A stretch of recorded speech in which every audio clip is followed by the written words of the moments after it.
Welcome back to the show, guys. Today, we got another UFC breakdown, baby. Last night, what was last night? I believe the 13th. Yes, it was September 13th, 2025. We had the UFC Noche event. This was the second time, I believe, that the UFC has done a Noche event. It's the Noche event is basically there to celebrate Mexican Independence Day. A few years ago, Dana White said he wanted to try to get into the Latin market, and so he's really been pushing to try to get more fighters from Mexico, Brazil, and whatnot. They opened up a UFC PI in Mexico City a few years ago, I believe. You're starting to see a lot of talent come out of there. Actually, a lot of these guys that fought on this card, they put down that that's kind of like where they do most of their training is at the PI Institute. So I think it's a cool thing. I think it's a great thing that's out there. I think it's going to help push the sport of MMA further in Mexico and help push the UFC maybe to, one day NFL type. Anyways, so what is Mexican Independence Day? Well, Mexican Independence Day, it's usually celebrated on September 16th. It marks the start of Mexico's war for independence from Spain in 1810. On the night of September 15th, 1810, a Catholic priest named Miguel Hidalgo y Castilla rang the church bell in the town of Dolores, now Dolores Hidalgo, Guanajuato. Sorry, can't pronounce that. And called the people to rise up against the Spanish rule. This event is known as El Grito de Dolores, the cry of Dolores. This sparked the Mexican War of Independence, which lasted until 1821. That is about 11 years, when Mexico finally achieved its freedom from Spain. I hear a lot of stories. So, most of you probably don't know this, but I'm actually biracial. I'm Vietnamese and Mexican, pretty much like 50-50, as far as I know. Pause. But my mom was born in Mexico. She's from northern Mexico, a little town called Parral. It's in the city of Chihuahua, or in the state of Chihuahua. It's a small town. My mom came from like a farming town, dude. Honestly, it's small. There's not a lot of people, dude. It's pretty easy-going. Not a lot to do out there. A lot of farmland. Good people, man. But anyways, back to the UFC Noche. So UFC Noche, that was at the Frost Bank Center in San Antonio, Texas. I think that was a good move for the UFC. Obviously, Texas has a lot of Hispanic people. It's right there at the border of Mexico. Unfortunately, I feel like Dana White didn't really put in a lot of effort into this. And I get it. It's not like, he is the promoter, though. Don't get me wrong. He is the promoter, so he should be promoting. The first Noche event was crazy. It was at the Sphere. They spent millions of dollars that's the Las Vegas Sphere, the one with the TVs everywhere. They spent millions of dollars on that event, man. I remember watching that with some friends. It was an event, and I'm gonna pause real quick. The light is intense, killing my eyesight, killing my face, killing me softly. But yes, killing me softly. So it was like I said, it was in Texas. I felt like Dana White didn't put a lot of effort. I wouldn't say effort, but he didn't do a big job promoting it as much as he did the first event. The first event was crazy. They had crazy animations. Even the outfits for the ring ladies. The ring ladies were hot as fuck, first of all. Hispanic people, they know how to pick them when it comes to the ladies on television. That's for sure. Go watch the Mexican news. Don't know what I'm talking about. But yeah, so it was a big event. A lot of money was put into it. It was a great event, honestly. This time around, it didn't look like they put as much effort into it. Obviously, they probably didn't want to spend that much money. But I think if you're trying to get into a market, it's not going to be one event that's going to really you're going to have to do more than one event, right? And you're going to have to do a big. And I get it, though. But Dana White, he was kind of distracted. He also was promoting the Crawford and Canelo fight, dubbed the biggest boxing fight of the century, which I think is true. That was crazy. I have another video coming on that. I'll record that one later. Today I want to for this video, I'm just going to do the UFC one just because I'm trying to keep these videos like 30 minutes or less, just around 30 minutes. But yeah, it was in San Antonio, Texas, Frost Center. Headliner Diego Lopes versus Gene Silva. This was a featherweight bout. I think it was a little unfortunate. It was you had a UFC Noche event, which was supposed to celebrate Mexico Independence Day, but you didn't have a Mexican headliner. Diego Lopes. Lopez, but he goes. It's spelled Lopes, so I like to call him Lopes, but it's pronounced Lopez. But Diego Lopes, I guess he was representing Team Mexico, but he's not a Mexican. He's Brazilian, but he has lived in Mexico for like 13 years. He immigrated there. He's a Mexican citizen. He fights out of there. He lives there. But he's not a natural. He's not a Mexican, man. He's not. And Gene Silva, he's Brazilian. You basically had two Brazilian guys, headlining UFC Noche event. I saw that. I don't know if anyone else caught that. Not that it matters, I guess, but I just think if you're gonna have an event to celebrate, Mexican independence, you should try to have headliners that are Mexican. But anyways, co-main event, we had Rob Font, who originally was supposed to fight Raul Rosas Jr. Rosas Jr. pulled out. He had a rib injury. You had David Martinez fill in as a replacement. I think that was like I'm not sure how short notice that was. I believe it was about 2 weeks or so. You also had Tatiana Suarez versus Amanda Lemos, Alden Correa versus Alessandra Costa, Kevin Gastelum versus Dustin Stoltzfus. Those are the main cards, and yeah, I mean, it was a pretty good card, honestly. Like, I mean, Kevin Gastelum, he's a big name. The female fights, I kind of skipped through the female fights. I couldn't watch all the fights. I watched a lot of the undercards, but like I said, I'm trying to keep this as short as possible. So I just watched the fights that I knew I was going to talk about. I was kind of preoccupied with something else while I was doing that. But like I said, Rosas Jr., he was expected to fight, but withdrew due to a rib injury. Rob Font said, full send, I'm in. Give me another guy. He got David Martinez. David Martinez, interesting cat. We'll get to him in a little bit, but very interesting cat. Kevin Gastelum missed weight, man. I don't even know how many times this fool missed weight. Like, did they like moved him up a weight class because he kept missing weight, and then he missed weight again. He was 5 pounds off. I don't know. I mean, he looked chubby and stuff. I kind of thought that he wasn't really training for it. Surprised me though once the fight started. Pause. You probably know where I'm going with that. But yeah, man, Lopes is coming off some notable wins. He challenged for the title, fought Volkanovski, didn't get the dub, but I feel like he learned a lot because he was kind of running through people, and then when he challenged Volk, that was like Volk is Volk, man. Volkanovski, Alexander Volkanovski, for those of you that don't know who I'm talking about, he is gonna go down as one of the greats. Like that dude's for sure gonna get inducted in the Hall of Fame one day. But yeah, he lost the decision if I remember correctly. Learned a lot. Went back to the fucking what's the word I'm looking for? Drawing board.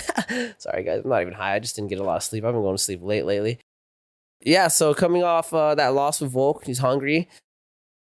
Honestly, dude, that fight, I feel like Lopez's chin was the most valuable tool in his arsenal, man. He took a lot of Gene Silva shots, and he kept coming forward. Shots that put a lot of people down. I really thought that Silva was going to touch him and he was going to go down or just start backing up. But man, dude, he might be Brazilian, but that motherfucker got a chin like a goddamn Mexican. That is a fact, bro. Fun fact, I recently read that Mexicans have like this gene that makes it harder for them to get knocked out. Not sure how true it is, but it is science. It is science. It's out there. Anyways, yeah, and he, went back to the drawing board. He really worked on his wrestling. He's always a good grappler, and he was good at mixing up his grappling with his boxing, but it seemed like he kind of leveled up his boxing. Gene Silva, he's no slouch on the ground, man. He's more of a striker, but he has some high level jiu-jitsu for sure. But yeah, I just felt like, dude, Lopes just leveled up with this, with his wrestling for this fight at least. Silva, undefeated in UFC with number of finishes. He had high momentum coming into this fight. He's a fighting nerd. His style is exciting to watch. I love Lopes, but I kind of wanted Silva to win because I just like that style. He's just a brute. He's a dog. He gets in there. He hits you with anything and everything. So one of the commentators, I can't remember who it was, just said it's like button smashing. He just hits you with everything and anything, and everything he hits you with is with 100%. Like that fool. He just has that shootbox type style. That Vanderlei Silva type style. But man, I mean, honestly, yeah, like I said, he lands hard strikes from every limb. He does elbows, knees, kicks, punches. He's gonna hit with you with 100%, and most people will go down. And he's creative, man. This guy, Gene Silva, he's throwing like hook kicks. He's throwing up kicks, teeps to the face, spinning elbows. He's throwing all the fancy shit like that. But yes, very, very interesting. Very, very interesting. Let me read my notes. I'm sorry, bro. I really need to get my computer set up here. All right, so let's get into the event, bro. The opening main card was, also welcome to another episode of Cannabis in Combat Sports, where we talk about combat sports while we smoke some of California's greatest green. But yes, so opening bout we had Santiago Luna versus Quang Lee. Now, let me tell you something, bro. Like I said earlier, I am biracial. I am Vietnamese and Mexican. I support my people, and I'm also American. I support my nationality, Americans. But you don't really see a lot of like Asians in the UFC, specifically Vietnamese people. Part of it is location, right? Your Asia's it's far, right? It's on the other side of the world. Other part of it is accessibility. MMA is still not that big in Asia, right? They have a lot of fight sports, but they're really more into like the striking sports. It's like so you see a lot of kickboxing, Muay Thai coming out of Asia. Those are really big. It's not like you don't have MMA fighters, especially coming out of Thailand. Like there's a lot of gyms, like Thai gyms that have kind of started implementing MMA, the wrestling, jiu-jitsu, Tiger Muay Thai is a big one. You know, Fairtex is a big one that now offers MMA. So I mean, there are MMA fighters, but it's still very new out there. And it's just the opportunities to fight for these leagues out in America are just not as good, not that great. I mean, if you think about it, it's like if you're a Thai fighter, you could have a fight every Saturday, every Sunday. They have fights on the streets. They have fights at different events. So, you know, if you're fighting for money, it's like you're going to have more opportunities and like, you know, doing Thai boxing and stuff like that. So when I see a Vietnamese guy coming in, I always, want to root for him. You know, a Nam fan. He was the guy I used to look up to when I was growing up. What was that other guy, the Kung Fu guy? He was a little bit older than Nam fan. I can't remember. I think his name has a Kane spacing. Anyways, supported him, right? So, you know, Quang Lee, he comes from Vietnam. He's a Vietnamese native. I believe he lives here in the United States now. But he was fighting Santiago Luna. Luna's coming in. He's got a record of 6-0-0, two TKOs and 4 subs. Lee was coming into this fight. He's got a record of 9-2-0, 2 TKOs, 4 subs. Pretty close record. Obviously, you can tell that one's more going to favor the striking. The other's kind of going to favor more of the grappling. And that's like what I said, dude. You're going to see a lot of that. A lot of these fighters that are coming from Asia, they're going to have like a strong striking background, whether it's through traditional sports or kickboxing or something. But yeah, right off the bat, dude, Lee threw a hard cross in the first round and a leg kick early on. Luna shoots. Lee defends it, and it's kind of looking like Lee's got a lot of answers from Luna just off the first couple seconds. But dude, Lee was just getting he looked to be the stronger fighter at first in terms of his striking skills, and he just got too saucy with it. He stayed in the pocket for too long, and he threw some combinations. I think he landed a good cross, but Luna ends up landing I think a cross or something, and he drops. Lee drops him twice actually, and the fight gets stopped first round. TKO. I just kind of wanted to add that one just because, like I said, dude's Vietnamese, so I got to throw that out there. Obviously this is the opening card. Lee, only Asian on this card, only Vietnamese guy probably on the roster. But it was a good fight, and I like the striking stuff. So this fight ended with the TKO. We like that. So yeah, we'll move on though. Alex Hernandez versus Diego Ferreira. Alex Hernandez had literally just fought Chase Cooper. I believe it was the last UFC event, right? The one in Chicago. He knocked out Chase Cooper. I believe it was with the cross. He used fancy footwork to kind of work around his height disadvantage, right? Chase Cooper, he's tall, dude. I can't remember. He's like above 6 foot, right? Hernandez, he looks like he's 5'8", maybe under 5'8". I wish I had wrote those facts. I'm not going to stop now. I'm on a mother effing roll. But yeah, to speak on Alex Hernandez's style, he's very elusive. He likes to walk around. I'll just drop my joint. Very elusive. He likes to walk around. Uses a lot of footwork, backs up a lot, and uses angles a lot. It worked very well against Chase Cooper. Seeing him do it against Ferreira was a little offsetting. At first, it was cool, move around, make that space, stay on the outside, land your long shots. But after a while, it kind of looked like he was running away from Ferreira, and Ferreira looked like his style was more of like that march forward, kind of like shell up style, and just try to hit you as hard as he can. So it looked like at the beginning of the fight, it was working towards Ferreira's favor just based off that style alone, And honestly, that first round, I remember looking at that first round, I kept thinking, I was like, man, Hernandez is going to have to adjust. He's going to have to stop backing up and make Ferreira respect his power because Ferreira's just marching forward and hitting him. Yeah, second round, though, Hernandez started opening up more, throwing more strikes. Still wasn't as active as I'd like him to be. He was kind of throwing singles, jabs, single kicks inside. stuff like inside kicks, low kicks. Ferreira lands a good combination, a good old 1-2-3 low kick. We like that. I can't remember how much of it landed, but I know the low kick did land. And then Hernandez just drops Ferreira with the cross. Ferreira goes to the ground, and just Hernandez grounds and pounds. And the fight ends, dude. In my opinion, I kind of feel like the ref stopped it a little later than it should have. Dude went down and was just getting pummeled for a minute. I get it. The ref wants to give him a chance to stand up, and we'll get to that because we did have a fight or two where the fighter was able to survive and get up, and and he did good. But this was not one of them, man. Dude got pieced up. He had the biggest freaking tennis ball on the side of his head from getting punched in the elbow. I'll probably add a clip in there somewhere. Probably like right here or something. I think lately I've been doing it in the top right corner, top left corner for you guys, I guess. But here, I'm going to light up my joint, baby. We got I think this is a sativa. I haven't really smoked a lot of sativas lately. And by the way, look at this. Look how fat this is. This is a fatty. I have recently, for a while, I was smoking cones because my work provides cones. And so I just got into the habit of making a cone, and it's just fast. It's just easier. It makes me feel like it is faster. Ran out of the cones I had at home and rolled some joints from hand rolled joints, and I forgot like how much fatter you can make the joints when you roll them themselves. Not only can you make them fatter, but you can make them like tighter. I kind of don't like the cones because they get really loose around the neck area just because you're packing it. But this does not have the problem. This baseball bat of a freaking monster right here. So I think I'm gonna go back to just rolling them. I'm sorry, guys. I don't try to keep this around 30 minutes. But yeah, Hernandez gets the dub, man. He got 2 dubs in like a month or so, bro. Honestly, they're like 30 days apart. Hopefully, he got some type of performance bonus. Didn't look into it, but I know he did the first time. I'm hoping he did again. I mean, we'll see what's next for Hernandez.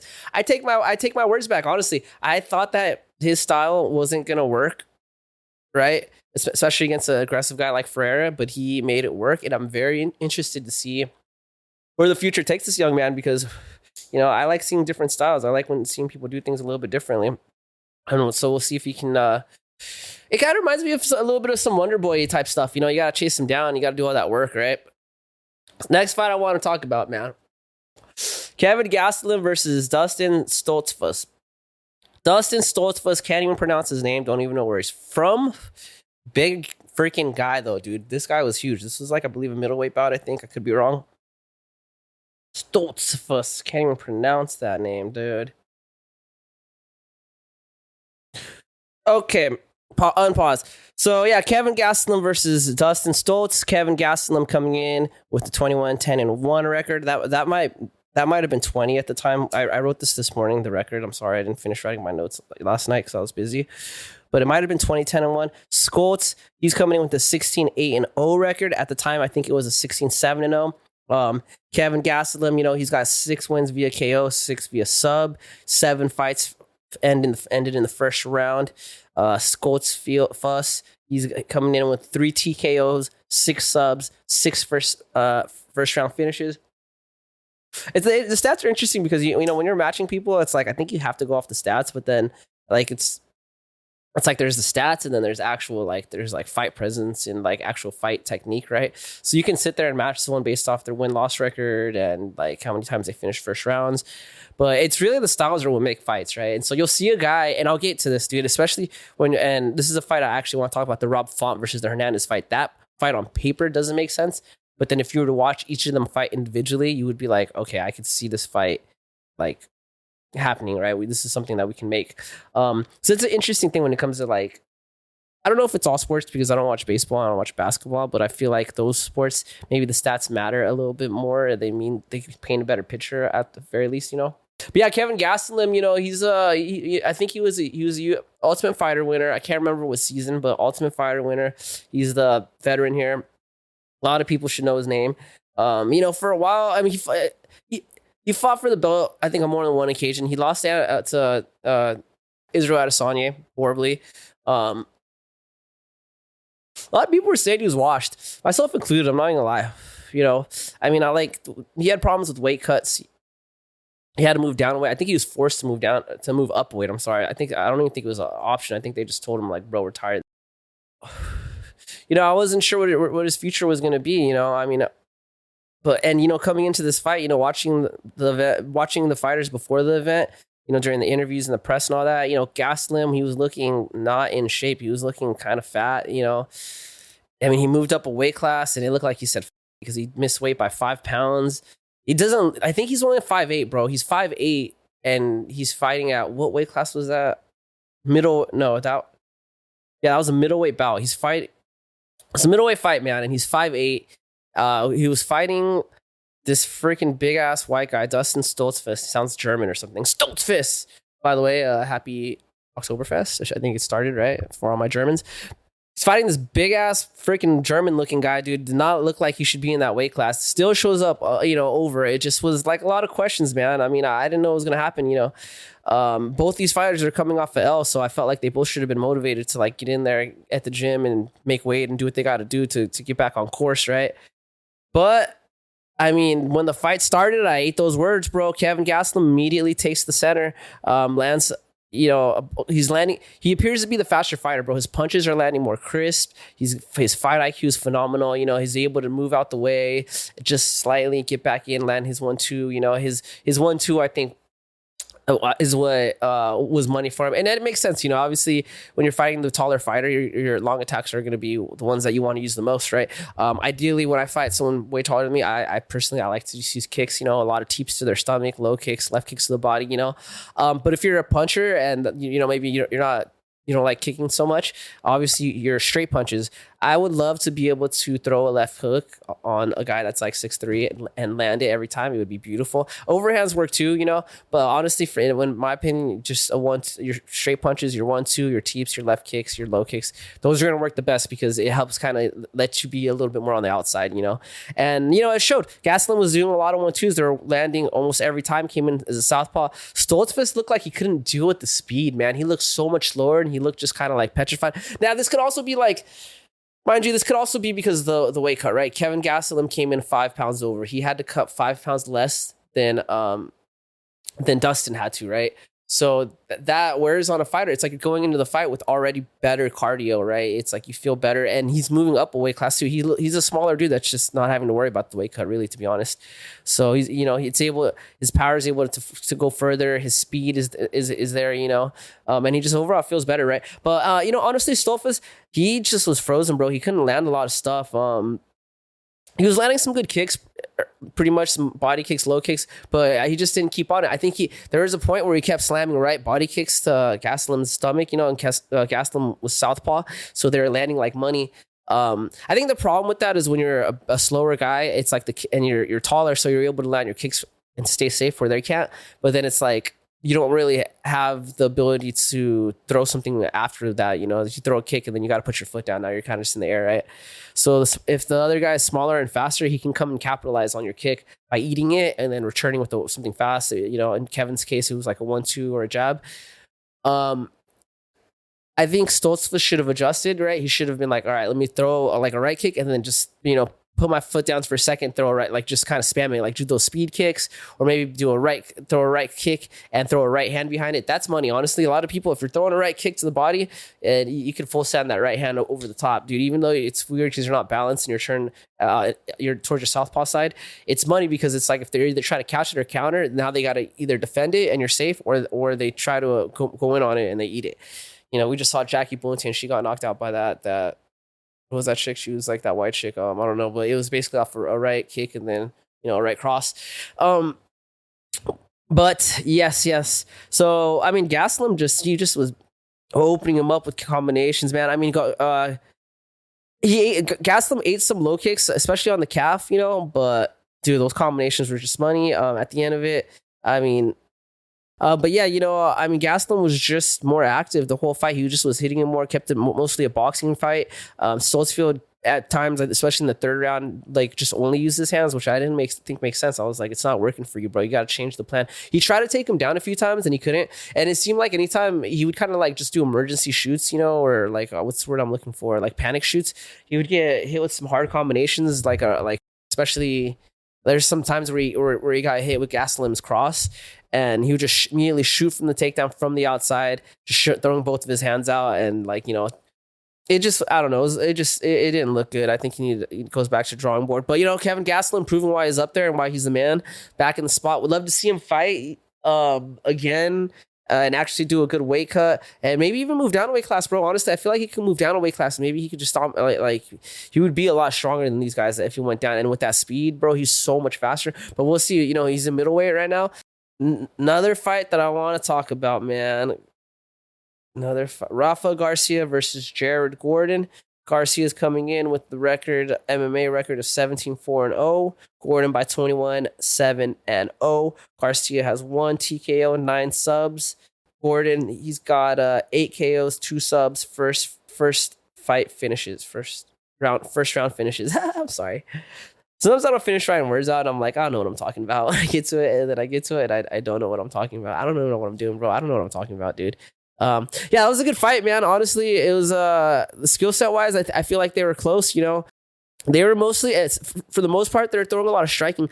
I think I read someone say, I think it was Aljo was saying that Jordan was hit by a car like a few days before the fight, and he up or something, and he's still continuing with the fight because he's not no biatch. I don't know. I can't confirm nor deny that, but if this is true, what a freaking incredible performance after getting hit by a car. He did take the L, but I mean, like I said, dude got hit by a car. What can you expect?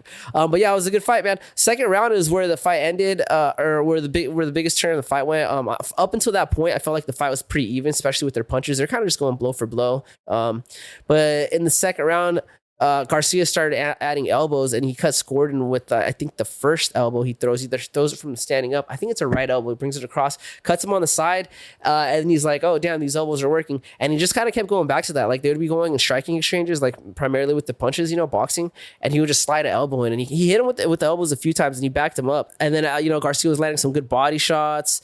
He set up a cross. Yeah, I mean, Gordon at some point he goes down. Garcia gets on top. He attempts to try. I think he hit him with the cross and dropped him or something. I can't remember. I didn't write it down. But Garcia, he at first he goes for the choke to immediately just decides to abandon it. Maybe he felt like he didn't get it. Maybe he felt like I don't know. He switched and then started just doing TKO. He gets some ground and pound, and that's it, bro. After basically ref stopped it. I think that showed a high fight IQ on Garcia. They're going through those boxing exchanges. He's literally going tit for tat, shot for shot. And he decides to be a little bit more creative. He throws that elbow, and good on him for going, all right, let me keep doing this until it stops working. And that's how a lot of fights happen, man. Honestly, a lot of fights, it's like someone does something and they're like, oh, this works, and they'll just keep doing it. And it's up to the other fighter to now adjust and find a way to stop that, But yeah, the elbows worked for him, and just being able to transition from going for the choke to the ground and pound, that shows good ring IQ. Gordon, give it up to him. Next fight I want to talk about, dude, Rob Font versus David Martinez, man. So, Rob Font was supposed to fight Raul Rosas Jr. Jr. ended up getting a rib injury, and he had to pull out of the fight. I think it was a few days to a week or two before the event. David Martinez ended up stepping in. Now, this is what I was talking about earlier, right? And hopefully I didn't cut this out. Maybe I remember not to cut it out because I try to trim these down. But Martinez on paper did not look like he had any business fighting Rob Font. Rob Font is Rob Font, man. He's been out there and he's been fighting the best of the best. He's a ranked fighter. I think he's ranked like top 10. I'm not sure what number, but he's ranked, right? He's up there top 10. And man, he's just put on wars out there, and he's fighting Martinez. This was his UFC debut. He's fought in these other promotions, but it's like I said, this was his UFC debut, right? He's fighting a ranked guy, top 10 as his debut. So that was an interesting matchup. Like I said earlier, on paper, it doesn't make sense. But if you watch Martinez, this fool is a motherfucker, bro. This guy's got so Rob Font, he's got an MMA record, 22-9-0, right? 9 KOs, 4 subs, 9 first round finishes. Martinez, he's got an MMA record of 13-1-0, 9 fight win streak, 10 KOs, 6 first round finish. Obviously, my guy's a freaking striker, right? He is a striker in Mexico. Something I noticed when I was training out there and meeting some people, the striking out there is more like traditional stuff. So it's more like Kung Fu is really big, like karate, Taekwondo. Taekwondo is super big around where I was at. So a lot of kids, they start with these traditional styles, and then they start doing MMA, right? And then they'll add like wrestling or something like that. I see that a lot, where I'll see like a boxer, right? So if it's so either a dude that's boxing and then same story but with boxing, right? Those are the two big things that you see. You're not really seeing a lot of Muay Thai come out of Mexico. You're not really seeing a lot of kickboxing coming out of Mexico for some reason. They're just not that popular. This kid Martinez, he comes from the camp of the traditional. He was like a kung fu guy or I think a taekwondo guy. He likes the fancy kicks. Uses the side kick a lot, bro. He throws that side kick. He threw it from the beginning of that fight to the end of that fight. I can't even tell you. I wish I got a counter to tell you guys. Maybe I'll do a little counter right there. Boop, little fun fact. But I like that style, dude. Personally, I like it. But when you see him fight and then you see Rob Font fight, you could be like, all right, this is a fight to make. Pause, drink some water. Martinez got a crazy opportunity. I think Rosas, I would have loved to see that fight. I think it would have been a better matchup for Rob Font, you know, and I think that would have helped build Rosas' brand.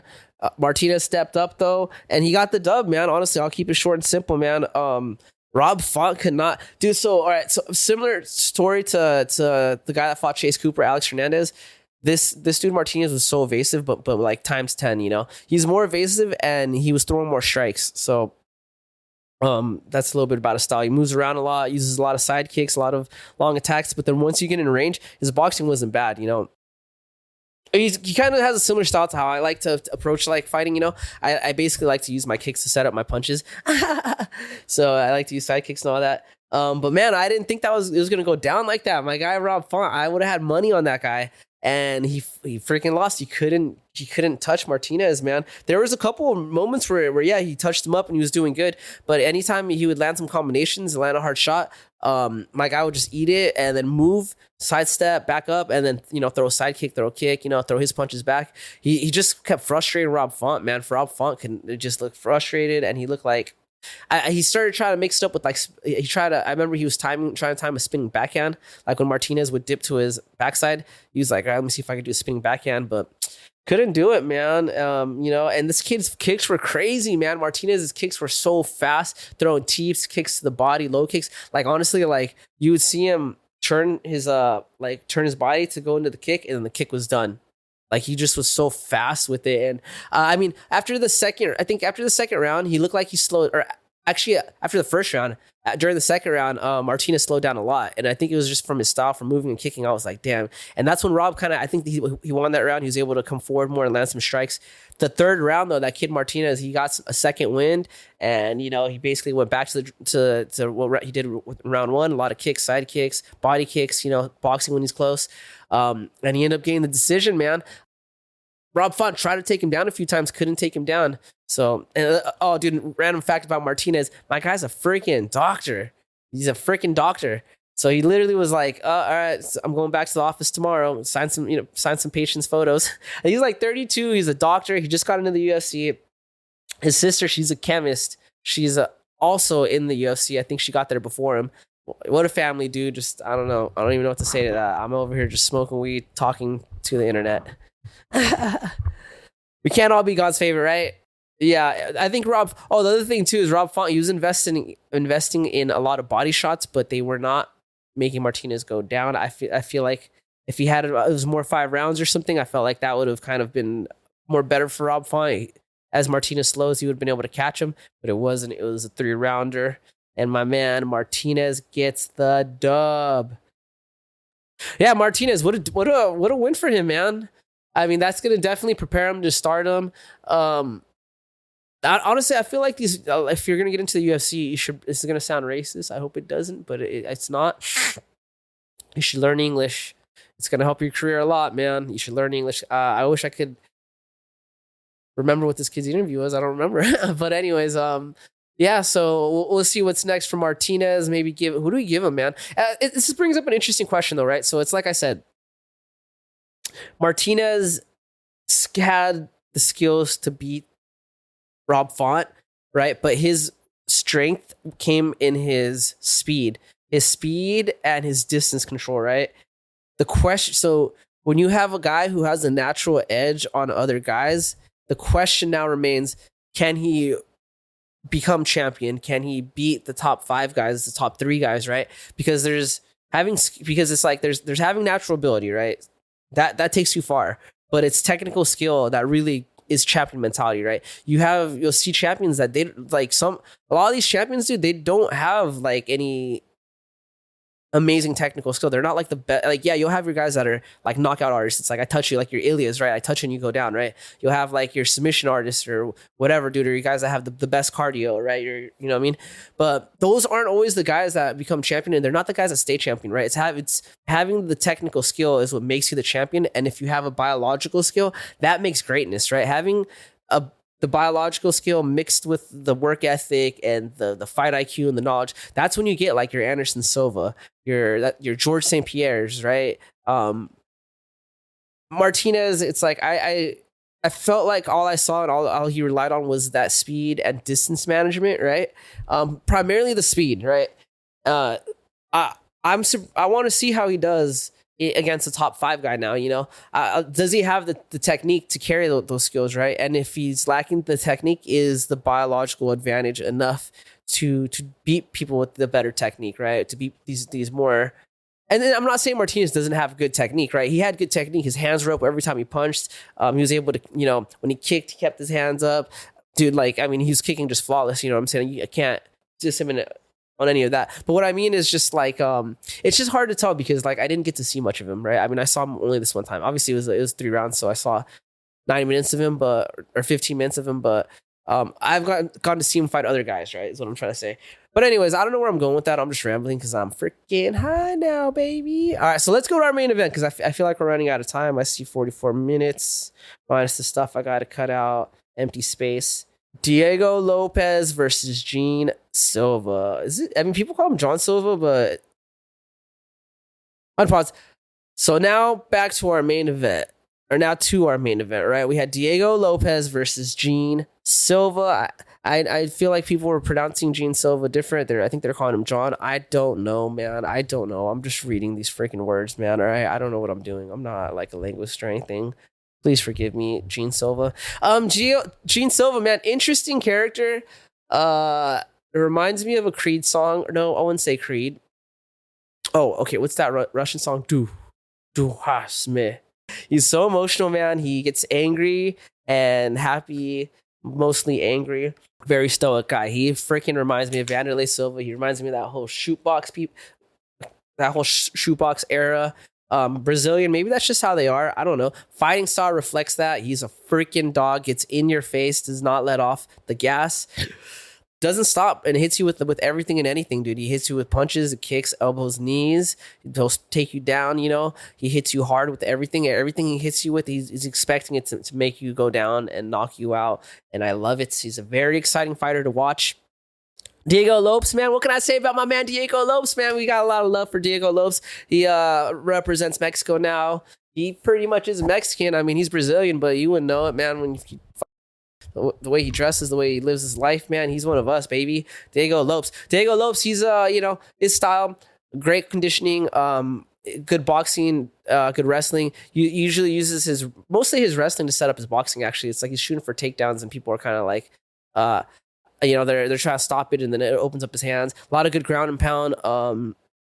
You know, this guy, you know, he's been putting in work, man. We all know Diego Lopes. Diego Lopes, he's coming in. He's 27-7-0, 11 KOs, 12 subs, 5 first round finishes. Silva's coming in. He's got a 16-2-0. He's on a 13 fight win streak, 12 KOs, 10 first round finishes. Interesting fact, Gene Silva's wife or girlfriend, his girl, is part of his camp. She holds pads for him. I didn't even know this, bro. I saw her. So she came out with him. I think she was in his corner too, if I'm not mistaken. I could be wrong, but she came out with them. Dude, they had an intense moment. He was there like talking all quietly and he's looking straight into her eyes. And then I think she slapped him or he slapped her or something. I think there was some slapping involved and maybe a butt slap. And then he smiled, gave her a kiss and went into it. It was weird. I don't know. I was just like, kind of like, is this the beginning of, this reminds me of a Pornhub scene or something. MMA fighter fights with chick. I don't know, man. Anyways, maybe I'll cut that out. I'm sorry, Gene Silva. Don't hurt me. Don't hurt me, man. I take it back. Be my friend, please. We like friends. Diego Lopes, man, he came out like a freaking Mexican, dude. His walkout song was, I wish I could remember the name of it, dude. It's a very famous Mexican song, but it's like a cumbia song or something. He came out to the cumbia Mexican hyphy music. Um, and you know, the crowd loved him, man. The crowd was so loud that night. Okay, that's it. Okay. Right off the bat, dude, Gene Silva opens up with the teep to Lopez's face, man. And remember that because he went back to that later on. Goes to teep to Lopez's face, he just ate it. He just ate it. I mean, Lopes, it seemed like every time he grabbed Silva, he was able to drag him down, man. He would grab a body lock and just drag him down, land a couple ground and pounds. But to Silva's credit, every time Lopes grabbed him and took him down, Gene Silva was able to fight his way back up top. He would eat some damage, sometimes more than others, but he would make it back to his feet. Honestly, dude, like I said earlier, Lopez's biggest tool for this fight was his chin. He ate some shots from freaking Silva, shots that have put down many, many men. He ate it and came forward. I was super impressed. That teep to the face was hard as fuck, just stayed in there. Punches to the face, up kicks, dude. He ate a gnarly up kick that folded so many people. You know, Michael Chandler got a famous one off Ferguson. You know, that's just straight up to the jaw, man. And especially when you don't expect it. But he ate it and he went the storm. He ate some spinning elbows and he just kept coming forward. It almost looked like it didn't hit him. I'm super curious to know if it even hurt him. Because it didn't look like it knocked him off balance or he just ate it and just was focused. You know, he was just like a freaking dog. In the first round, Lopez was able to take Silva down, right? And he literally landed ground and pound for like 3 minutes straight, cut him open. I thought the fight was going to end in that first round. This was the fight out. So this is what I was talking about when I was referring to reffing stopping fights, right? I think refs should step in to stop fights more often than not, right? And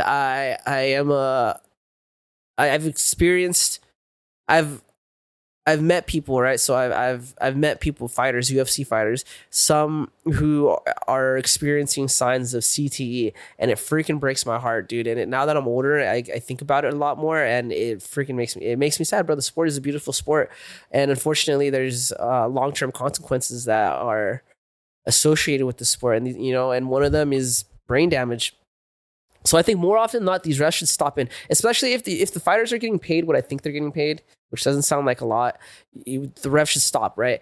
Just step in more often than not. But there are exceptions, right? One of the exceptions would be if it's like a title fight, if it's a main event fight. These are important fights. These are like the top of the top, right? These are the guys in the top 10 or the guys that are trying to make it into the top 10.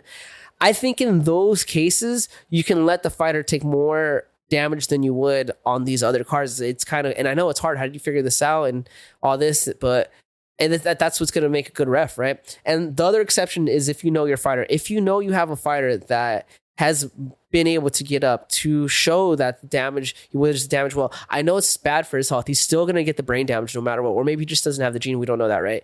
But this is a career, you know, and if he can take the damage and get up, then I think maybe the ref can maybe let it go, right? Of course, this means you have to have good refs. Your refs got to know the fighters. They got to pay attention to these guys. They got to understand when it's a championship fight. Maybe I should let it go, right? And you know, we have a lot of good refs, but that first round, the ref let it go, right?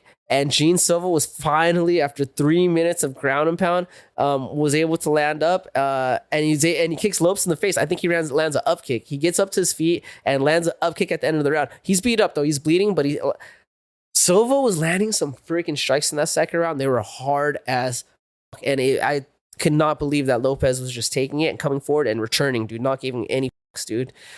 And I mean, Lopez also was a bigger fighter, so he was able to like kind of, he was a bigger fighter, but you know, Silva was able to work around that height advantage, and he was using his like up kicks and like teeps his face and shit like that to kind of discourage Lopez from just coming in on him. And I think that also with Silva being so aggressive, you know, like always pressing forward, right?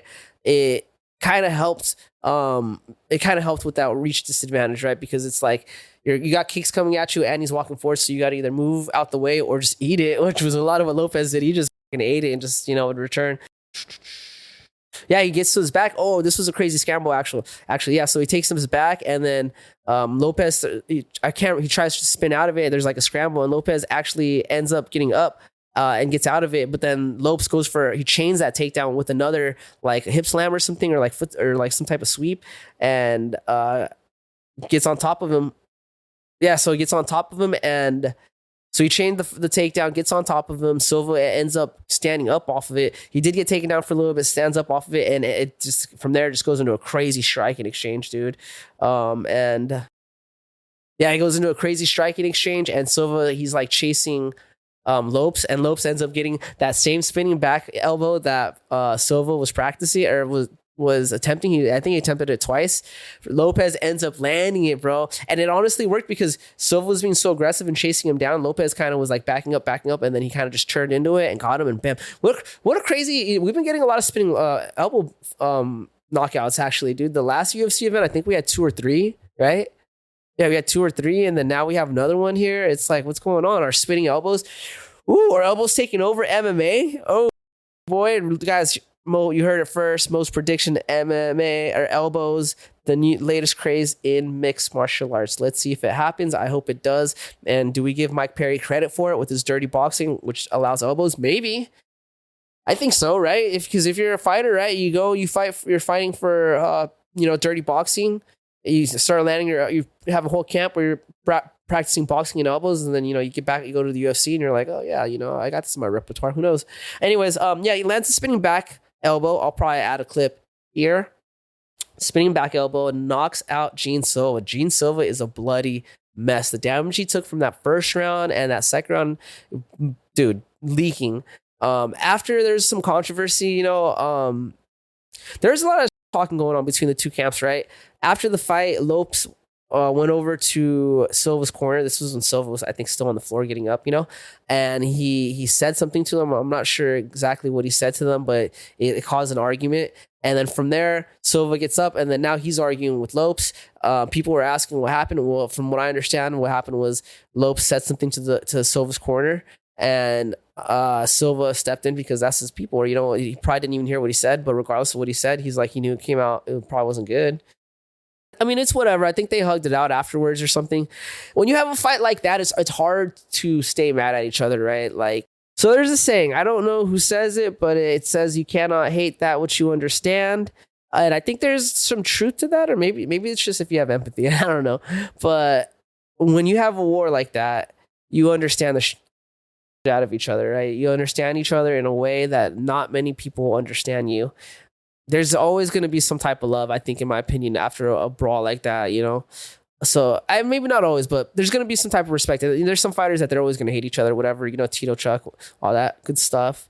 Some of you young kids might not even know who they are. I looked them up, I guess. But anyways, so they hugged it out. I think they're cool, man. But Lopes, he takes Silva's undefeated UFC record, handing the fighting nerds, each of them, they got a dub this year, or they got an L this year in 2025. I think it's whatever though, dude. People are like making a bigger deal than it needs to be, bro. Honestly, everyone's gonna lose, dude. And look at Prost, bro. He lost to Ian Gary, and then he came back with the crazy knockout, spinning back elbow, bam. So, oh my god, I just realized that Prates knocked out his opponent with the spinning back elbow, just like how Gene Silva got knocked out by his opponent in his fight with a spinning back elbow. That's crazy. That's crazy, bro. Holy math is the meme with the math. What's happening? Oh, aliens. Is this related to Kirk? I don't know, man. I don't know. I went off with that. I probably got to remove that Kirk thing. They're probably gonna freaking scan that word and ban my or shadow ban me. I'm not gonna get into that here. Sorry, I wish I could, but we're not doing that right now. Anyways, Gene Silva gets the L.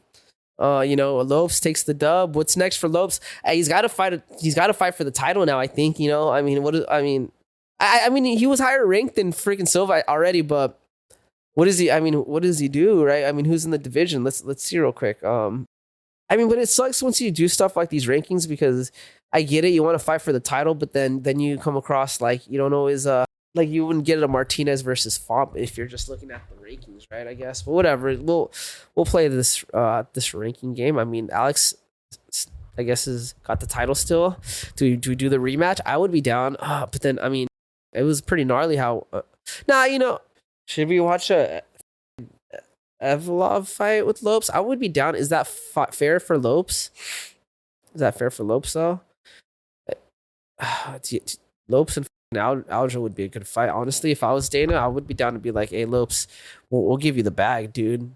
I know you're ranked higher than Aljo, but we'll give you the bag, bro. You fight Sterling, we give you a couple mil. You with it or not? You know what would be a great fight? Did Diogo Lopes and Yair Rodriguez ever fight? I think they did, huh? Nah, there's some bad blood, baby. There's some. The first thing I pulled up is there's some. Hey, I do remember there's some. Hey, I don't think they ever fought. That would be a good.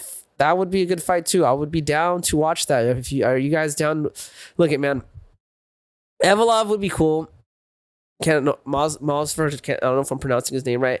I think. I mean, honestly, I think Lopes could get that rematch with Volk. If I was him though, I wouldn't do it. I would spend a little bit more time getting better, but then you do run the risk of like taking an L and making it hard to fight for the belt. I think if you talk to Dana and you tell him, hey, I want to contend for the belt, but give me one more fight or something, you know, I get one more fight in, dude, work on some shit, you know. Fuck, that's hard though, dude, because you run the risk, you know. I mean, Volk could be taken out, he could get injured, something could happen with, I don't know, man. Either Lopes fights for the belt, or I would be down to see him fight Rodriguez or Sterling. If you fight Sterling, that'd be an interesting matchup. I think give him some money for that fight because you know Sterling's got some star power. That'd be interesting. I'm gonna say you're Sterling or just for the belt. Any one of those would be a good fight, man. That's all we got, baby. So this concludes another episode, another fight recap. UFC Lopes versus Silva. UFC Noche. Who does Silva fight next? I'd be down to see Gene Silva and should we have him fight Brian Ortega, dude? Will that just beat him? Fight Brian Ortega I don't know if I want to see that because look, all right, let's say Ortega wins, then what? He stays in the UFC and now we got Gene Silva's got an L to Ortega. I don't think he would lose Ortega, but maybe give him Ortega for a money fight, a little tune-up fight, and tell Ortega, give him the money, and tell Ortega, if you lose, then you're cut. I don't know if he's cut already, but be like, yeah, if you lose, you're cut. That'd be interesting. Rodriguez would be an interesting matchup for Silva. That's kind of a big jump in rankings, but that'd be an interesting one too, you know. Nah, you know, I'm gonna run it. Let's just do Silva and Ortega. If Ortega loses, cut him, offer them both a lot of money. I don't know. What do I know? I'm not a you know. That's why I don't do the mashups. Anyways, other than that, I'm gonna cut it off. I think I went over 30 minutes. Hopefully not. Thanks for watching. Goodbye, guys.